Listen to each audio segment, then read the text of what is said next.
Es martes, por supuesto, y está en este estudio para sacar muchas astillas don Julio Hernández Astillero. Maestro Mucho gusto. de maestros. Paco, ¿cómo estás? Ya no sé si van a salir astillas, ya creo que las astillas ya ni cortan. Pues ya las astillas que se producen aquí son menores a las grandes astillas que se producen en todo el escenario nacional. Es un escenario astillado políticamente. Y ahora, bueno, pues hemos tenido este episodio que me parece que todo el asunto del aeropuerto podemos analizarlo, Paco, cuando menos en tres planos.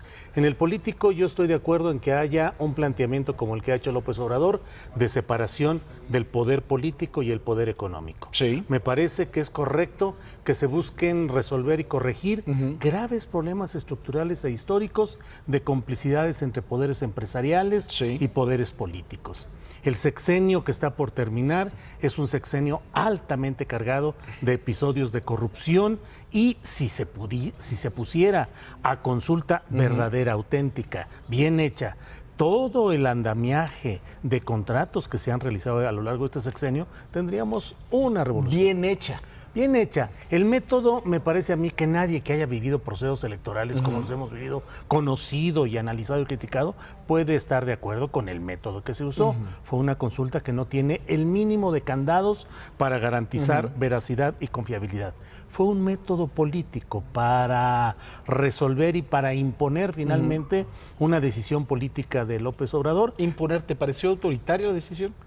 Me parece que es una decisión que él anunció como candidato, que ya estaba planteada y que lo resuelve en dos palabras que dijo en la conferencia de prensa. ¿Quién manda?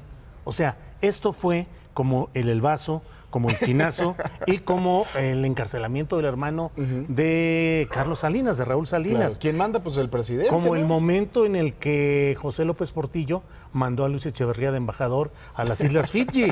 O sea, es decidir quién manda. Y López Obrador está tratando de demostrar que el poder político lo tiene él. En el terreno económico y financiero, una turbulencia explicable y anunciada también, y un planteamiento de López Obrador como si México fuera una isla, de decir no nos van a importar los mercados, la cuestión financiera no es la que va a regir. Que hubo un relajo ayer. Claro, ¿no? que hubo un relajo y hoy las grandes invasiones y decisiones de países a otros ya no son con ejércitos, ni con aviones, ni tanques, son con el clic de una computadora sacando capitales y moviéndolos de un lugar a otro. Esa es la realidad. Nos guste o no, esa es la realidad y sobre ella se tiene que trabajar. Y me parece además, Paco, que hay un tercer elemento sobre el cual vale la pena detenernos y reflexionar un poco más, el jurídico. Hay amparos solicitados por 4 estudiantes de Derecho del ITAM. Seguramente se vendrán otros recursos jurídicos de empresarios y de todo el mundo. Una ola impresionante de empresarios, estoy ¿Qué va a seguro. suceder con esto y con el fundamento jurídico de las acciones que tomó López Obrador para impulsar esta decisión? Claro. ¿Van a tener fundamento jurídico? ¿Van a ser resueltas positivamente por la Suprema Corte? ¿O nos vamos a quedar en un escenario en el cual la consulta haya sido un método político para imponer nuevas reglas? Pero querido Julio, yo te lo digo desde el punto de vista jurídico. Ni la consulta importa, ni la decisión que ahorita tome el presidente electo importa. ¿Por qué? Porque no es presidente. Jurídicamente no tiene ningún valor. Entonces, cuando tome la decisión el 1 de diciembre, entonces estaremos ante un escenario jurídico distinto. Pero hoy en día se está nada más desgastando a lo tonto. Yo no lo entiendo. Los estudiantes de Derecho del ITAM plantean el hecho de que por estar recibiendo fondos para la transición, eso lo convierte en un sujeto políticamente obligado en función de servidor público activo y que por tanto tiene que justificar y explicar las razones de su actuar. Totalmente de acuerdo, pero reitero lo mismo. Su decisión en este momento no es una decisión jurídicamente viable. Así él puede decir que se cancele el aeropuerto. ¿Y a quién le importa? Peña dijo se va a seguir construyendo hasta el 30 de noviembre, ¿no? Así es. No sé si, Paco, estemos en presencia de una maniobra política en la cual López Obrador establece nuevas reglas, pero esto, con los problemas jurídicos que puedan venirse, termina en un proceso en el cual se acabe en una negociación en la cual se continúen los trabajos en el propio aeropuerto internacional actual en nuevas condiciones. Eres sospechosista, Julio. Pues es que eso nos toca, es que el periodismo debe ser sospechosista. Y sería una larga triangulación, un largo rodeo para terminar finalmente en el mismo aeropuerto que se recupere en nuevos términos, con nuevas reglas, con nuevas conformaciones y también, Paco, probablemente con una nueva clase empresarial, porque a fin de cuentas los presidentes de la República siempre han impulsado sus propios grupos empresariales. Pero diría el Divo de Juárez, ¿pero qué necesidad? Pues así está la política ya. ¿Cómo para qué? Bueno, pues es que es el sello de la casa y hay que irnos acostumbrando, Paco, porque ahí vienen estas y otras consultas parecidas. No le importa el desgaste. Yo me lo pregunto, porque de verdad, y tú sabes, tienes muchos años de mover el abanico, muchos más que yo, de verdad, pero ¿para qué te desgastas ahorita, no?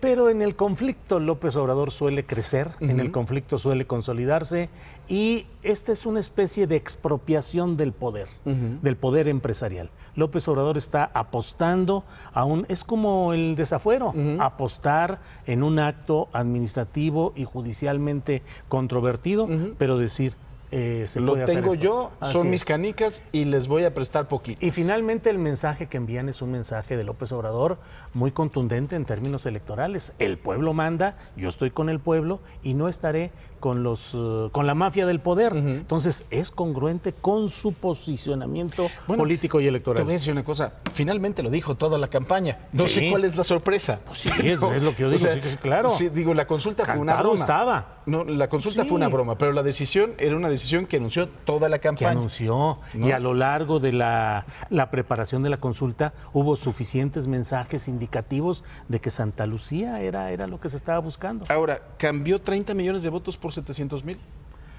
No creo. Me parece a mí que hoy va a haber ya un segmento de esos 30 millones de votos que van a empezar a reconsiderar su posicionamiento. Eso es natural, es un desgaste, es imposible que un político se mantenga en tan alto nivel de aprobación. 75%. 75% Ni todavía. yo, maestro. Sí, ni tú, así es. Y eso que ya estamos hablando de ligas mayores. Una cosa tremenda.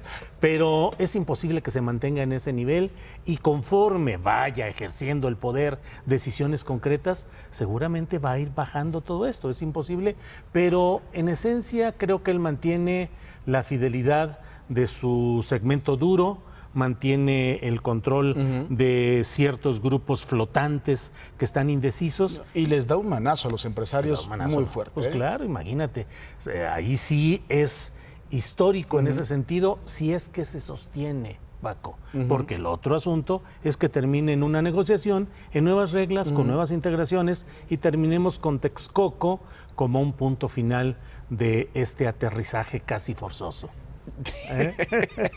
Maestro Julio Hernández Astillero, como siempre un placer. El gusto es mío, Paco. Nos da usted luz. Pues luz y fuerza. No, esa es de Bartlett. Bueno, no, de la Comisión Federal de Electricidad. Así es. A lo mejor la revive Andrés Manuel, que anda reviviendo muertos. Pues sí, a ver si no se le cae la señal también a Bartlett. Sí, ahí en eso. Hasta Lázaro va a revivir también. Imagen Noticias con Paco Sea, lunes a viernes 5:50 AM. Participa en Imagen Televisión.